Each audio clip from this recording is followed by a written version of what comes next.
నమస్తే welcome to YoYo TV. Jagtial Congress నేత జీవన్ రెడ్డి విషయంలో రేవంత్ రెడ్డి వ్యవహరించిన విధానం ఆ పార్టీలో అలజడికి కారణమవుతోందని కొంతమంది అంటున్నారు. జీవన్ రెడ్డి రేవంత్ రెడ్డికి మద్దతుదారు. పీసీసీ చీఫ్ ఎంపిక సమయంలో సీనియర్ల అభిప్రాయాలను తెలుసుకోవడానికి వచ్చిన కాంగ్రెస్ హైకమాండ్ ప్రతినిధి బృందానికి చాలా మంది రేవంత్ పై భిన్నాభిప్రాయాలు వ్యక్తం చేసినా జీవన్ రెడ్డి మాత్రం మద్దతుగా మాట్లాడారు. రేవంత్ కు పీసీసీ చీఫ్ ఇస్తే పార్టీ బలపడుతుందని చెప్పారు.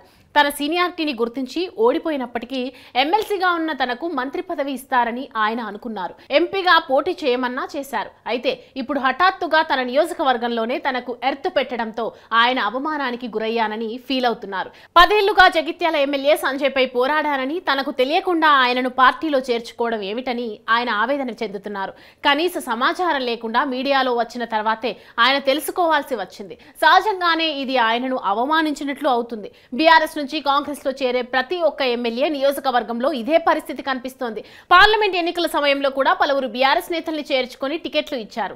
వారిలో ఎక్కువ మంది పరాజయం పాలయ్యారు. ఇప్పుడు ఇదంతా అనవసరమని రేవంత్ అనుకుంటున్నారు. నమ్ముకున్న నేతల్ని ఇబ్బంది పెడుతున్నారని అంటున్నారు. ఇప్పుడు అవసరం లేరని నమ్ముకున్న నేతల్ని ఇబ్బంది పెడుతున్నారని ఆకర్ష్ తో రేవంత్ అంటున్నారు.